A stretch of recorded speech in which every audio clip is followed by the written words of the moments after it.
શ્રી ગણેશાય નમઃ. જય શ્રી રામ, જય શ્રી કૃષ્ણ, જય માતાજી, હર હર મહાદેવ.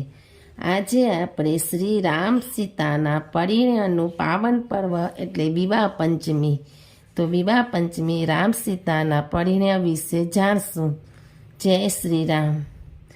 મંગલ મૂલ લગન દિનું આવા હમરિતુ અગહનુ માસુ સુહાન ગ્રહ તિથિ નખતું જોગુ બરબારું લગન શોધી બીધી કીનો બિસાવું. બાલકાંડ દોવા 311 અને ચોપાઈ 3.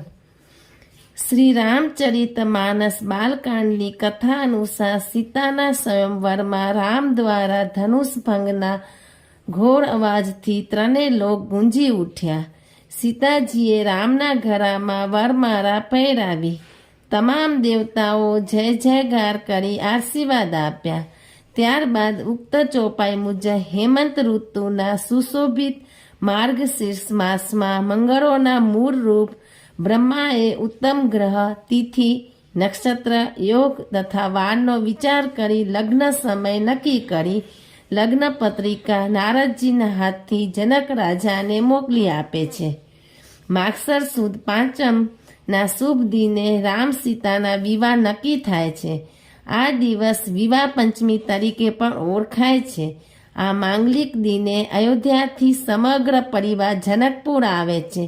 લગ્નના પ્રસંગનું વર્ણન કરતા તુલસીદાસજી લખે છે, સીતા અને રામ ચોરી ફેરા ફરવા લાગ્યા.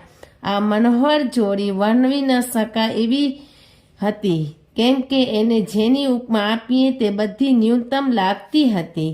આમ સીતા અને રામનું મિલન કોઈ સામાન્ય મિલન ન હતું.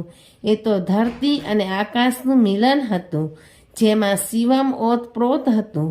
એ પ્રકૃતિ અને પુરુષનું માધુર્ય અને સામર્થ્યનું દિવ્ય મિલન હતું. આ તક ઈસવીસન 1942ની ફિલ્મ રામ રાજ્ય માલવ કુશના કંઠેથી ગવાતા મધુર ગીતનું સ્મરણ થાય છે.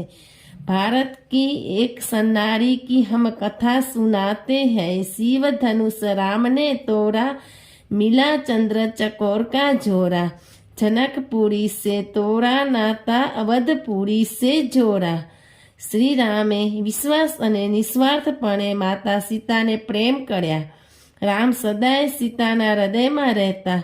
રામના સદ્ગુણોને કારણે સીતા સદાય રામના હૃદયની વાત પોતાના હૃદય દ્વારા સમજી અનુકૂળ પ્રતિભાવ આપતા. હંમેશા બલિદાન અને પ્રમાણિકતાથી રામના દરેક કાર્યકામમાં સાથ આપતા.